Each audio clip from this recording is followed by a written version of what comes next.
mobile আরো দেখে খালি মোবাইল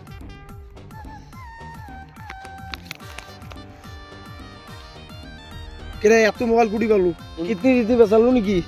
না চোখ কি ওলা বেচাছিস চোখ টোক বেচালো নাকি ইনকাম আছে রে ইনকাম কি ইনকাম আছে ইনকাম ও তোর সাথে মোর কথা হওয়ার টাইম নাই মোর কাস্টমার আছে পরে এলা না গেল ধরুন হবে